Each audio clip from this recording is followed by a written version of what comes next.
I've been a watch enthusiast for a long time. Long enough to know that I didn't have a gray beard when I started. I didn't have a beard at all. I didn't have hair back then either, but that's kind of beside the point.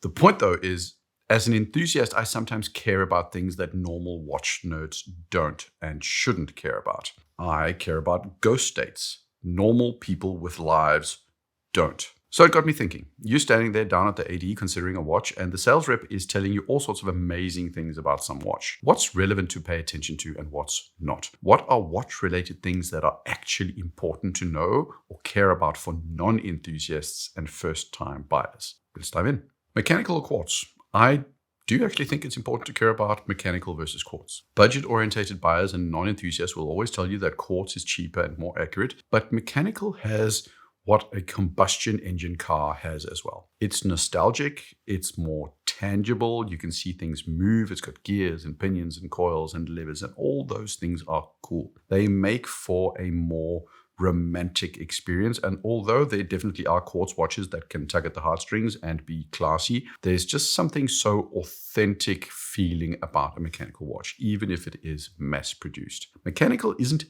better, but it is more romantic, and it is something I think you should pay attention to. Power reserve is important to non-enthusiasts. Enthusiasts really shouldn't care. And I know you're thinking, excuse me, baking powder? Yes, you heard me right. An enthusiast has more than one watch. An enthusiast rotates between watches, and an enthusiast enjoys the practical exercise of winding the movement and setting the watch. A regular watch buyer, on the other hand, needs a watch that is at minimum going to be able to sit for 24 hours without use, but ideally can lie from Friday night till Monday morning. 60, 70, 80 hours of power reserves is preferable for a one-watch owner. It gives peace of mind and allows for forgetting to wear the watch every now and again. Is it the hardest thing in the world to wind a watch? No, but it just is easier for a non-enthusiast. If there was one specification that I think is important for a non-enthusiast, I think this would be the one. Since you've stuck around this far in the video, I'm thinking you're finding it worthy of your time. If so, and if you're new here, click the subscribe button to support the channel and be notified when a new video is published. Thanks. Country of origin. I've spoken about the myth of the Swiss-made watch for years. You and I know the leeway that a 60% rule allows for. I've also done some videos about the China connection to manufacturing. Now, not all Swiss and German watches are made in China. And yes, despite all the mountains in Switzerland, there is actually room for a factory or two here and there. But does it matter where the watch is built to a non-enthusiast? Honestly, no. What is important is the quality you experience and your feeling of whether or not the price feels appropriate to you. And I say feels because the fact is you and I have no idea how much it costs in practice to make pretty much anything. Who had the biggest profit as a percentage of their revenue last year?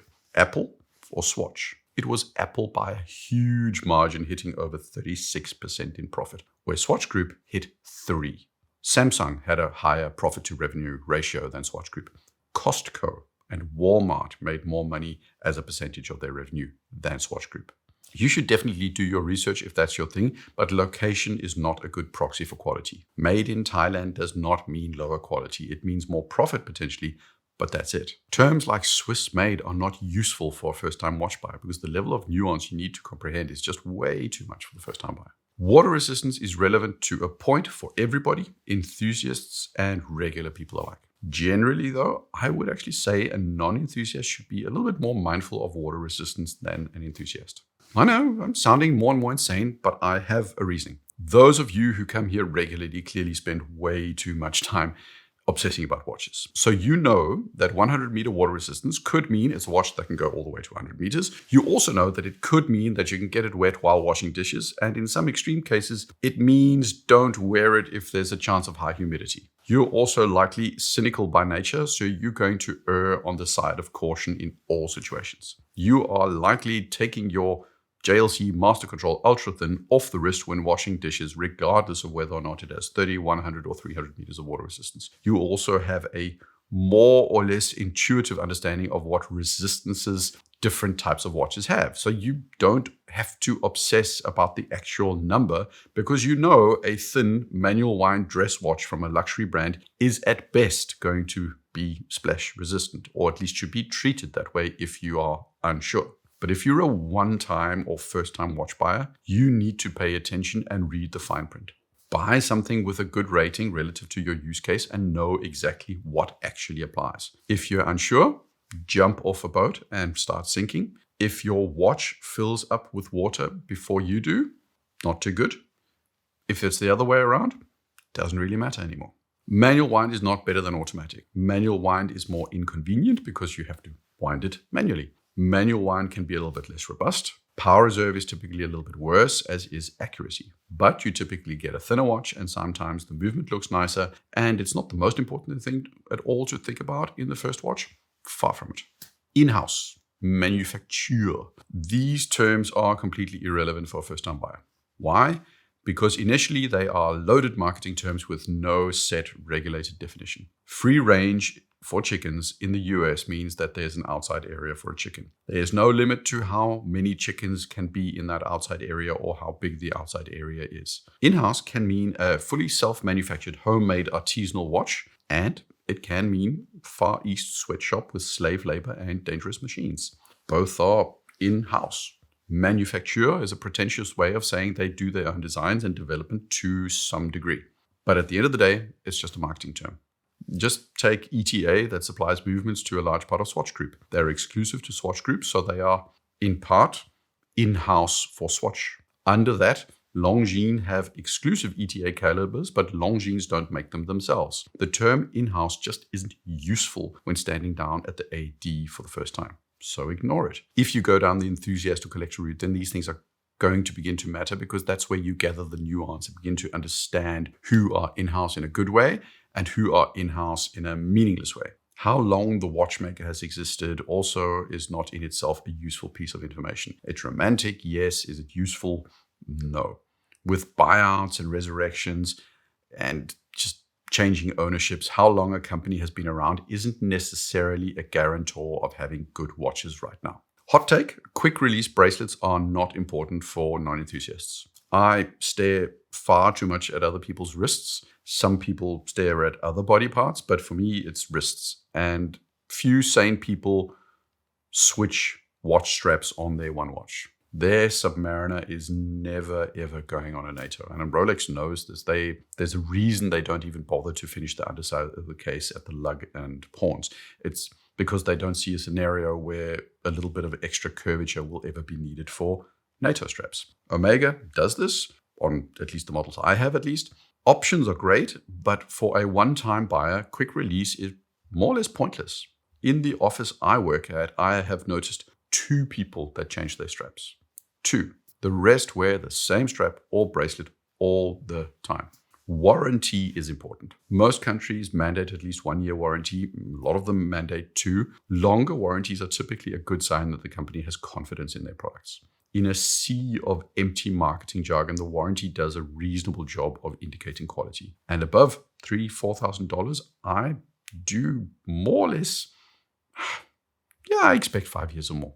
Materials. Steel is the cheapest, then comes titanium, usually. Above that is typically carbon, then ceramic, and above that you get sometimes silver and bronze, maybe not price-wise, but getting up there. And then you get to gold and platinum and tantalum and all other niche alloys. None of these are better.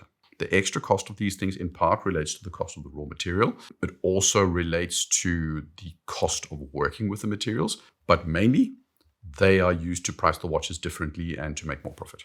Exotic materials, including titanium, are shaped to command a premium and earn the brand more money. It's as simple as that. You're paying more for titanium because they found a reason to convince you that titanium is more premium.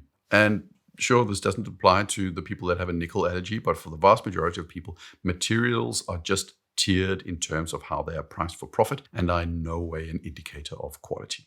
Daniel Craig is 57 years old. He approves of the Omega Seamaster 300M. IWC has the Petronas watch, which was donated to the F1 Petronas team. Tudor made a watch for the Alinghi racing team and some cyclists. Is it hugely important?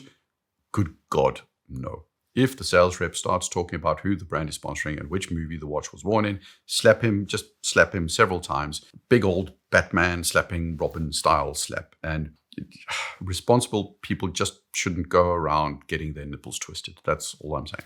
Other things that are pointless for new watch owners: AR coating, lume type, crystal polishing techniques. It's not important. You just need to think about the question, does it look good? And if so, good. Then the actual technique applied isn't important right now. Do you want it to glow in the dark?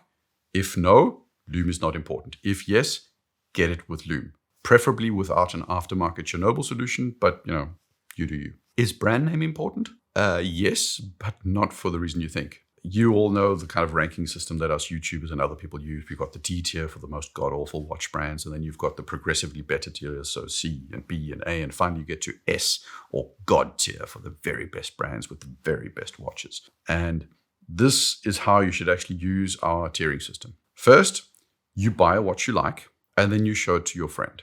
Depending on where he places your watch and how he rates your purchase, you can now tier your friend. If he suddenly wants to hang out with you more and starts sucking up to you, you're likely spending way more money than he can and is hanging around with you because he's hoping to free ride on your riches. If he approves of the watch with a minor level of condescension and contempt, he's a watch snob. If he openly disparages your watch and the watch brand, he's a donkey's backside. And if he doesn't seem to care at all, he's a good friend. If he's appreciative and interested and starts talking about watches in general,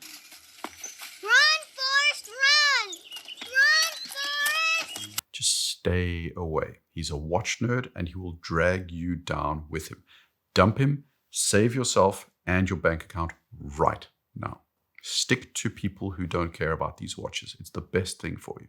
That's it for this time around. A little bit fun of games, some seriousness, but also some non-seriousness. Hope you enjoyed the video. Share your comments down below. Like, subscribe. Cheers.